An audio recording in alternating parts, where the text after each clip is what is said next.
The following video is brought to you by the guys at the Wrecking and Racing Podcast, a NASCAR podcast made by the fans for the fans. Check them out at www.wreckingandracing.com, facebook.com/wreckingandracing, and Twitter at Wrecking and Racing. Hello again, ladies and gentlemen. Saka here, and welcome back to another episode of NASCAR Racing 2003 season. There are only 2 races to go here in the championship, and this is the final race in the round of 8. Myself and Brandon are already locked into the championship 4, and it's just down to Phoenix International Raceway, also known as ISM nowadays, to declare the winner. Now, this is the 2011 remaster of Phoenix. The start-finish line is still here on what is the old front stretch. Green flag is in the air, so maybe next year the track builders will have the start-finish line just exiting turn 2. If you watch this Sunday, the start-finish line is going to be about right here, which would be fairly interesting indeed.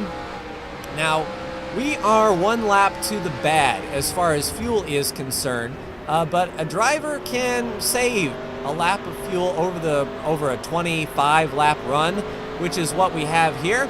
Brandon will take the lead here and lead lap 1, and we have really hard pressure from behind. William Byron is up here as well as Kevin Harvick. They are very strong here in the chase, and it looks like someone got into the dirt a little bit there. We're under Brandon here. We can clip the dog leg without getting penalized, so we may make use of that inside curbing throughout the day, but we are going to take it easy throughout this run. Save our tires and our fuel, and try not to pit this race at all. So there is a lap led for us. Not that it matters in the grand scheme of things. Whoa, really loose, save it, nice. So we drove a little bit too far into turn 1, and there was a spin or something there going into the dog leg. No yellow though. We'll have to check and see who spun or who laid down those skid marks there. Looks like they're side by side behind us, which will help us save fuel. We don't have to push so hard, although I'm pushing a little bit. And by pushing, I don't mean push the car. I mean the car is washing out of turn 4, although that can be adjusted by throttle. But we're just going to take it easy here. We don't know what the AI is going to do as far as their pit strategy. If they're going to run hard, they're going to run out, and that will basically leave myself and Brandon out here on the track at, 3/4 of a throttle and letting off the throttle really early. And it does look like lap traffic is coming, and that could be the car that got into trouble right in front of us here. Yeah, it looked like they did like a flying 360 and got going again. So I can see why they don't bring out a yellow. You don't want yellow flags dictating your championship. And that would have helped us save a lot of fuel though. I doubt we would have pitted and give up all of this track position, especially since we can save 2 laps per every lap we run. And it looks like Casey Kane was the spinning offender. I'll keep Brandon in my sights as best I can, and it looks like William Byron is right behind us closing. If Byron gets to our rear bumper, I think I'll let him go. Byron is pretty aggressive in this car set, and he wouldn't hesitate to move us. And right there you can see he's looking to the inside. I may have to let him go here and just settle in, as we are stuck to our strategy. And, why not? If we finish, dead last, it really doesn't matter. We're still in the championship thanks to our win in this round. And we are catching Casey Kane, so lap traffic will be a thing, but laps clicking by very quickly here at Phoenix. I do like this repave. It's nice and smooth, a lot of grip. Well, I say a lot of grip and I almost spun out in turn 1, but you know what I mean. It feels pretty good, and I'll be interested to see what the track builders can do for next year when Phoenix is reconfigured as far as the start-finish line goes. So Byron is still back there looking high and low. We're catching Brandon a bit. I think he may be trying to save fuel here. Byron gets into the back of us a bit. I think I'm going to let him go here in turn 1. He's going to get a good run to the inside. Yeah, I think I'll just let him go here If he can get up to Brandon, then more power to him, but I'm on fuel saving strategy. I'm not going to make it easy on him, but I'm not going to really push the issue since he does have the preferred line. I'll roll out here and let him get into turn 3 and allow us to get into turn 3 better than if we went side by side. Now Byron is pretty quick. I do not believe he is on the save fuel strategy. Now Brandon may be tangling with Casey Kane here for a moment. If Brandon doesn't pass Casey Kane outright, we can sort of save fuel by running Casey Kane's pace, but any less pace than that and Byron would chew him up. Brandon using all of the pavement down there. That is perfectly legal. There is no out of bounds here at Phoenix International Raceway / ISM. But Brandon by him, leading more laps. We're holding on to the 24. And if Byron can make a hole under the 95, we'll follow him through. It looks like Byron is struggling and Brandon washing out, nearly taking out that wall on the outside. Makes me wonder if he is actually saving or if he's really pushing. Looks like Byron will get to the inside. He's looking. Casey Kane right on the back bumper of the 24. For some reason, Kane is... Well, I did say he was running our speed, but I guess he just doesn't have the straightaway speed. In the corners, he can keep up pretty well, but once we lay the hammer down, Kane drops back really quick. Kane will drop back into the clutches of Kevin Harvick, who is running there in 4th. So it looks like these top 4, Brandon, Byron, myself, and Harvick, are making a very strong case for the championship for next week when the points are completely reset and it's all down to finishing position. More laps ticking away and Byron is closing on Brandon just a touch. And Kane isn't really mounting a charge to the rear, so eyes out of the mirror, always out front. Brandon's scraping a little bit there. I think he got up on the curbing. That's a pretty vicious curb inside that dog leg. If you get up on it, it can de-wedge the car, it can upset the car. And if you hit it at the right angle, I think you could get some wheels off the ground. So we definitely don't want to do that. Now Byron is dropping back. Very interesting. It makes me wonder if Byron is now trying to save fuel. And Brandon is really loose, really coming off of that turn 2. We hit the curbing just a bit. You hear the RPMs increase. That was some tires off the ground. The entire weight of the car was not on the tires. Byron to the lead, and we're looking to the inside of Brandon. So Byron will lead that lap. Pretty good for a points day for Byron, as he doesn't have a win this round. Points do matter for William Byron, so that is an extra one in the bank. And throw a blanket under us 3. I'll see if we can follow Byron under Brandon into turn 3. Oh, kind of locked up the brakes just a little bit there. Car gets really upset trying to get under Brandon there in turn 3. We'll rocket off at turn 4 and see if we can get a run.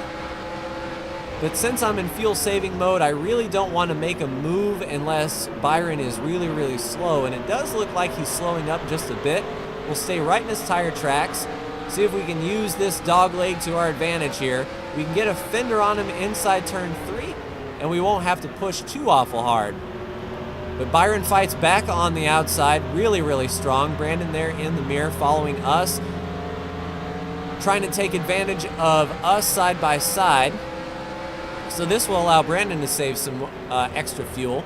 We do get around the 24, and Brandon should follow him right down the bottom and clear him here.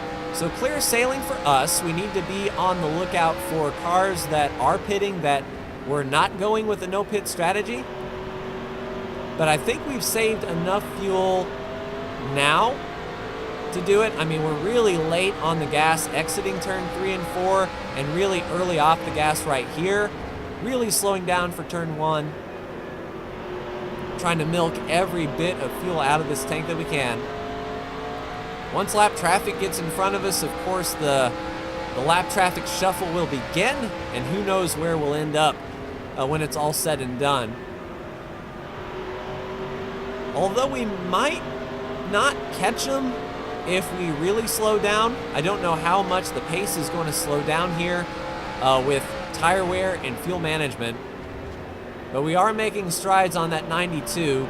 We're just pivoting the corners a whole lot better. I think we're taking better care of our tires. And Brandon's still right there in the mirror. Nice pace here. Now, are those lap cars going side by side in front of us here? No, although by the time we get to them, they may. So we're closing up really quick on the 92 of David Gilliland. Not running in last, that's Casey Kane's spot. Let's see if we can get under the 92 here.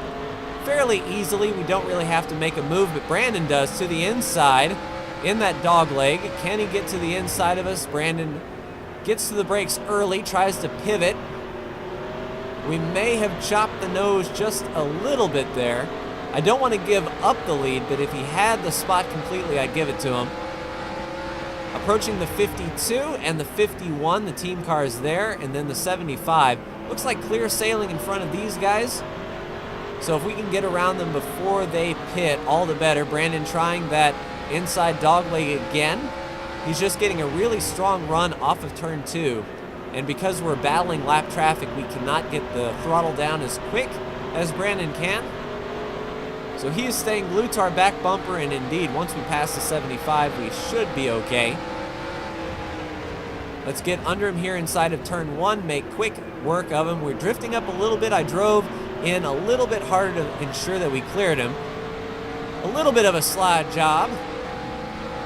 And Brandon doesn't take the apron that time.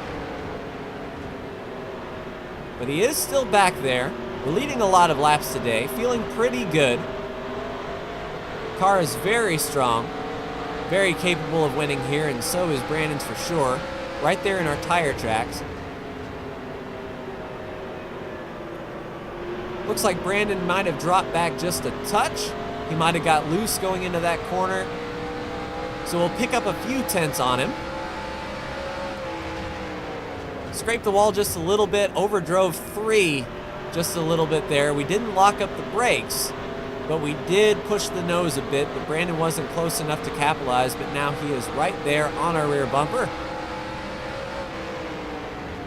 And I'm happy to see that we're not amidst a whole lot of lap traffic. It looks like everyone is pretty much the same speed, except for those last few 5 to 10 cars. Brandon to the inside there, and he does have the position. I'll give it to him. Kind of side drafting it a bit, if you could call it that. We were right door to door and fender to fender. If we were Eric Almirola and Joey Logano, he would be screaming about how we already have a win. Although so does Brandon. But really close racing, really good short track racing here, or the feeling of a short track. Phoenix is interesting. It's got the flatness of, say, a New Hampshire, but the speed of a speedway for sure. It's an interesting track, very unique to the circuit. Definitely not a cookie cutter by any stretch of the imagination.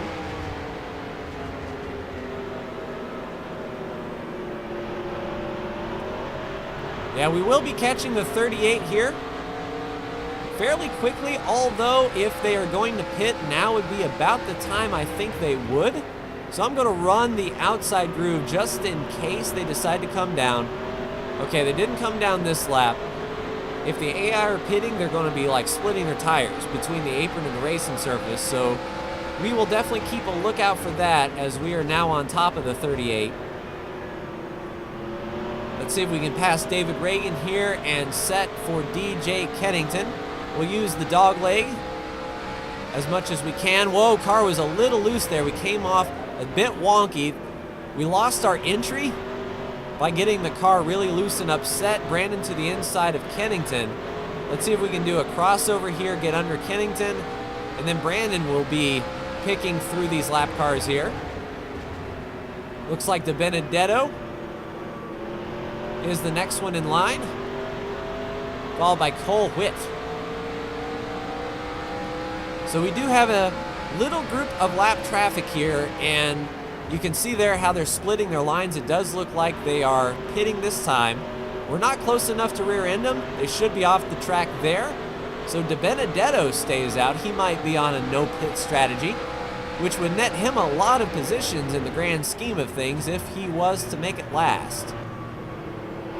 Washed up a little bit. DiBenedetto fights hard back on the outside. We'll clear him off of 2. And it looks like clear sailing again once more. So we'll put pressure on Brandon as he did us. Stay right there within striking distance. If he makes a mistake like we did, we'll be able to pounce. We don't want to let him get too far ahead. I think we're good on fuel, so we can push a little bit. But I want to keep the tires nice and cool. I don't want to abuse them and try to pass them yet. I don't think we're close enough to make a move, and we'll need all these tires to get through these lap cars here. AJ Allmendinger runs Brandon wide, puts us down low, we'll split him. A bad entry into turn 3. We really had to slow down there. Allmendinger tries to take off the rear bumper. That could have ended very badly for us. We had a bad position going into turn 3. And Allmendinger has fresh tires. We'll keep an eye on the mirror to see if he can make up any speed on us, but he's already way back there. More cars coming off. There's DiBenedetto, so he did not stay out on the no pit strategy. It just looks like he went one lap further. He didn't pit with everyone else. I guess that's cool. Ensuring a clean pit box and all that good stuff. White flag, one more lap to go. Trevor Bain / Matt Kenseth running Brandon low. We are close enough to do something now. Brandon washes up a bit. We'll stick to the bottom, see if we can get to the throttle early. We'll make use of the dog leg. See if we can get shorter distance. We are right here. Let's get into turn 3. Brandon lets up, dive in. Does it stick? It stuck a little bit. We want to get to the throttle early. Brandon's already going to be on the gas right here. We need to stay off of him right here and across the line. Fuel light on. Whew. I do not know who won that race, but that was an epic finish indeed. Fuel light is on, and everything is clever. Let's take a look from the TV camera. Can't really see it there. How about spectator? So we got Brandon by just that much. I mean, it would be nicer if we could just roll like a half a frame. But you can see right there, our fender is a little bit further along. And waiting for that position change. Indeed, position 1, Brandon will take P2. We got some scuffed up right side. Let's take a look at where the other chase drivers finished. Going through here, the 41 used to be in the chase. So he finishes 39th. Not a good run for Kurt Busch. But there is William Byron in P3. He did finish 3rd. Brad Keselowski finishes 4th. And Kevin Harvick with a very strong top 5. 6th would be Ryan Blaney. 7th, I believe, would be Kyle Busch. We just happened to hit the pace car there. And not hit the pace car Days of Thunder style, but we got him in the rotation. So Kyle Busch finishes 7th. He is in this round, but I don't think that's going to be good enough. Truex finishes 8th. 9th would be Chase Elliott. 10th would be Jimmy Johnson. 11th, Jamie McMurray. 12th, Eric Almirola. 13th, Clint Boyer. Let's take a look for more chase drivers here. Kyle Larson with a disappointing 18th. That's going to hurt for sure. Logano in 20th. He was eliminated after the first round. Suarez was in this round and finishes 22nd. Definitely not the day he wanted. And there we go. But let's take a look at that battle on the last lap here. So there we are coming to the white flag. Brandon under Trevor Bain. We're following through. The right side of our car is pretty used up. We get a pretty strong run off of turn 2. And we'll really close up the gap off the dog leg right here. And when Brandon gets out of the gas, we nearly spin out. We really bind the front tires down. We get a run. and right along the bottom, side by side. We never touch him. We stay off of him right here and across the line. That was a pretty close finish indeed. So let's take a look at what happened to Casey Kane, however. He did have that big spin with a few... Yeah, he didn't even finish the race. Lap 29 and 38th was where Casey Kane finished.